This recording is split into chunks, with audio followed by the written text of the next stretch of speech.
नमस्कार दोस्तों, आज है 16 अक्टूबर और फ्रेंड्स स्पेशल करंट अफेयर के अंदर आपका स्वागत है। आज का हमारा पहला क्वेश्चन है कि सूचना का अधिकार अधिनियम अस्तित्व में कब आया था। क्वेश्चन ऑफ द डे है फ्रेंड्स कि सूचना का अधिकार कब लाया गया था। ऑप्शन ए है 2016, ऑप्शन बी 2005, ऑप्शन सी 2014 और ऑप्शन डी 2007। कब लाया गया था सूचना का अधिकार अस्तित्व में। राजनीतिक दलों के कितने प्रकार होते हैं? How many types of political parties are there? तो भारत निर्वाचन आयोग राजनीतिक दलों को राष्ट्रीय दल, राज्य स्तरीय दल या पंजीकृत गैर मान्यता प्राप्त दल के रूप में सूचीबद्ध करता है। The election commission of India list political parties as national party, state level party और रजिस्टर्ड नॉन रिकॉग्नाइज्ड पार्टीज। राष्ट्रीय या राज्य स्तरीय दल के रूप में सूचीबद्ध होने की शर्तों को निर्वाचन चिन्ह, आरक्षण और आवंटन आदेश 1968 के तहत निर्दिष्ट किया गया है। राष्ट्रीय राजनीतिक दल के रूप में मान्यता के लिए शर्तें कौन बनाता है? Who makes the condition of recognition as a national political party? तो इलेक्शन कमीशन बनाता है कि किस पार्टी को किस बेस पर, कि पार्टियों को किस बेस पर राजनीतिक दल के रूप में मान्यता देनी चाहिए। किसी राजनीतिक दल को राष्ट्रीय दल के रूप में मान्यता तब दी जाएगी जब वह निम्नलिखित अर्हताओं में से किसी एक को पूरा करता। लोकसभा चुनाव में कुल लोकसभा सीटों की 2% या 11 सीटों पर जीत हासिल करता हो तथा ये सीटें कम से कम 3 अलग अलग राज्यों से हो। लोकसभा या राज्यों के विधानसभा चुनाव में 4 अलग अलग राज्यों से कुल वैध मतों के 6% मत प्राप्त करे तथा इसके अतिरिक्त 4 लोकसभा सीटों पर जीत दर्ज करे यदि कोई दल 4 या इससे अधिक राज्यों में राज्य स्तरीय दल के रूप में मान्यता प्राप्त करे। मान्यता की समाप्ति कब हो सकती है? किसी राजनीतिक दल की मान्यता कब समाप्त की जा सकती है? When can recognition expire of any political party? तो किसी भी राजनीतिक दल के लिए राष्ट्रीय या राज्य स्तरीय दल की श्रेणी में बने रहने हेतु यह आवश्यक है कि वह आगामी चुनाव में भी उपरोक्त अर्हताओं को पूरा करे, अन्यथा उससे वह दर्जा वापस ले लिया जाएगा।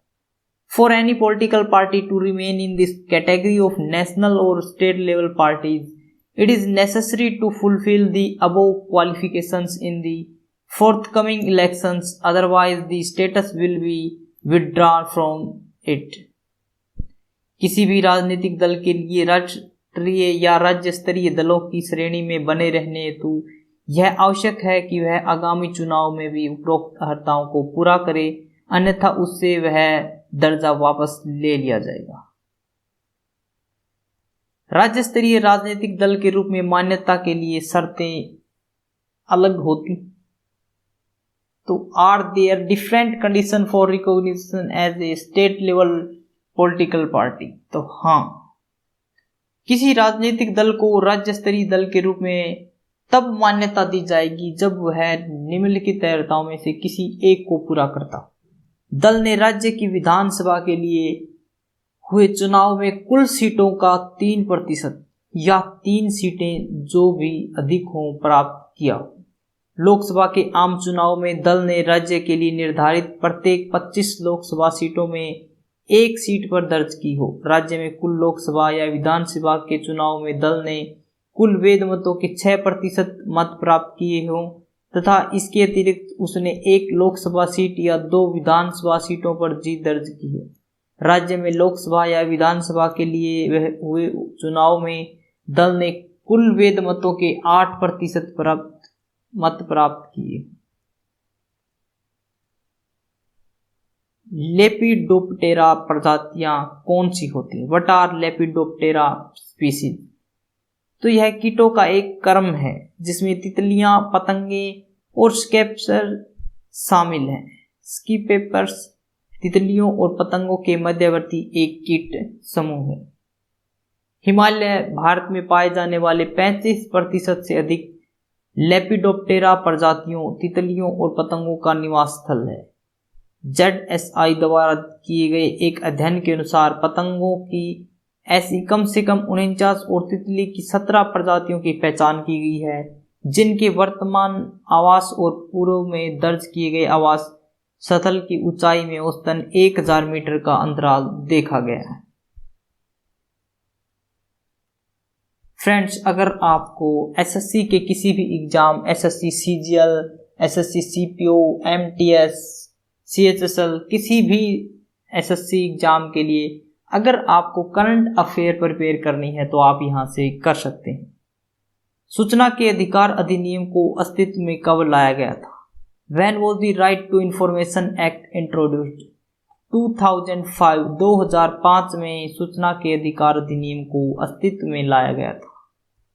2005 में लागू सूचना के अधिकार अधिनियम ने अब 15 वर्ष पूरे कर लिए। इस संबंध में जारी एक हालिया रिपोर्ट बताती है कि केंद्रीय सूचना आयोग और राज्य सूचना आयोगों में अभी तक लगभग 2.2 लाख मामले लंबित हैं। सूचना के अधिकार अधिनियम की 15वीं वर्षगांठ पर सतर्क नागरिक संगठन और सेंटर फॉर इक्विटी स्टडीज द्वारा जारी रिपोर्ट में पाया गया है कि महाराष्ट्र में सूचना के अधिकार अधिनियम के कार्यान्वयन की स्थिति काफी चिंताजनक है और यहां तकरीबन 59,000 मामले भी लंबित हैं, जो कि अन्य राज्यों की तुलना में सबसे अधिक है। सूचना के अधिकार अधिनियम से क्या अभिप्राय है? What does the right to information act mean? तो सूचना के अधिकार यानी आरटीआई का अर्थ है कि कोई भी भारतीय नागरिक राज्य या केंद्र सरकार के कार्यालयों और विभागों से किसी भी जानकारी जिसे सार्वजनिक सूचना माना जाता है उसको प्राप्त करने का अनुरोध कर सकता है। Right to information, that is RTI, means that any Indian citizen can request to obtain any information which is considered public information from the offices and departments of the state or central government। इसी अवधारणा के मद्देनजर भारतीय लोकतंत्र को मजबूत करने और शासन में पारदर्शिता लाने के उद्देश्य से भारतीय संसद ने सूचना का अधिकार अधिनियम 2005 लागू किया था। विशेषज्ञ इस अधिनियम को भ्रष्टाचार मुक्त भारत बनाने की दिशा में एक महत्वपूर्ण कदम के रूप में देखते हैं। इस अधिनियम में स्पष्ट तौर पर कहा गया है कि कोई भी भारतीय नागरिक किसी भी सार्वजनिक अथवा सरकारी प्राधिकरण से किसी भी प्रकार की जानकारी प्राप्त करने के लिए स्वतंत्र है। साथ ही इस अधिनियम के तहत मांगी गई सूचना को आवेदन की तारीख से 30 दिनों की अवधि के भीतर प्रदान करने की व्यवस्था की गई। क्यों महत्वपूर्ण है सूचना का अधिकार? Why is right to information important? तो असल में सूचना उस मुद्रा की तरह होती है जो कि प्रत्येक नागरिक के लिए समाज के शासन में हिस्सा लेने हेतु आवश्यक होती है। In fact information is like that currency which is necessary for every citizen to participate in the governance of society.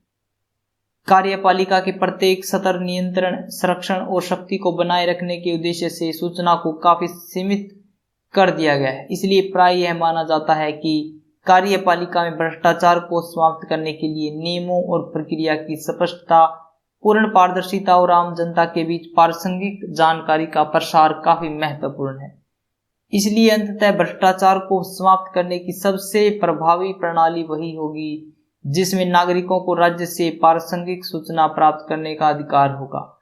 हम कह सकते हैं कि सरकार की प्रणाली और प्रक्रिया में पारदर्शिता एवं जवाबदेही सुनिश्चित करने के लिए सूचना एक पहुंच सुनिश्चित करना एक आवश्यक कदम है। जब सरकार की प्रणाली और प्रक्रिया पारदर्शी होती है तो वहां भ्रष्टाचार की संभावना काफी कम हो जाती है।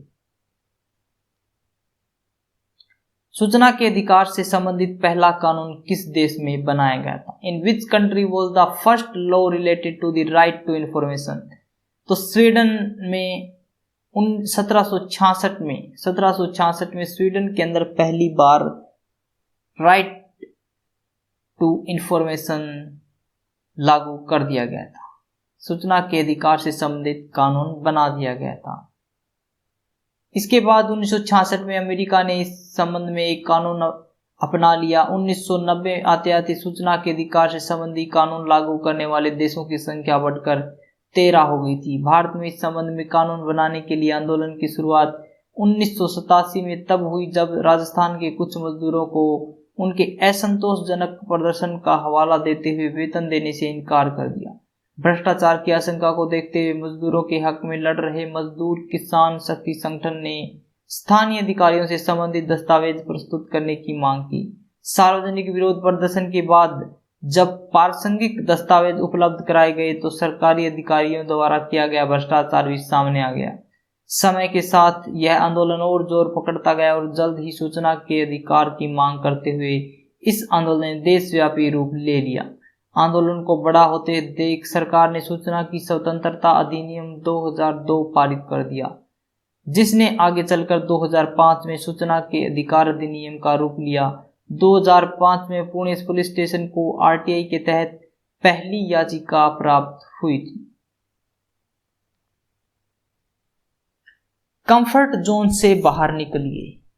आप तभी आगे बढ़ सकते हैं जब आप कुछ नया आजमाने को तैयार।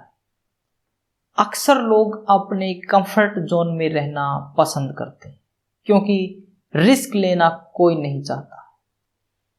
लेकिन फ्रेंड्स, अगर आपको कुछ अलग करना है, अगर आपको आगे बढ़ना है तो आपको रिस्क उठाना पड़ेगा। हर किसी को अगर अपनी सफलता के लिए आगे बढ़ना है, इस जमाने को अगर कुछ करके दिखाना है तो हमें रिस्क उठाना होगा, क्योंकि कंफर्ट जोन से अगर हम बाहर नहीं निकलेंगे तो हम आगे नहीं बढ़ सकते। फ्रेंड्स, अगर आपको वीडियो अच्छी लगी तो इसे लाइक करें, शेयर करें और हमारे चैनल को सब्सक्राइब करें ताकि आपको नोटिफिकेशन मिलता रहे। अगर आपको इसकी पीडीएफ चाहिए तो आप हमारे टेलीग्राम ग्रुप से डाउनलोड कर सकते हैं, जिसका लिंक हमने डिस्क्रिप्शन बॉक्स में दिया हुआ है। आज के लिए इतना ही फ्रेंड्स। Thanks for watching.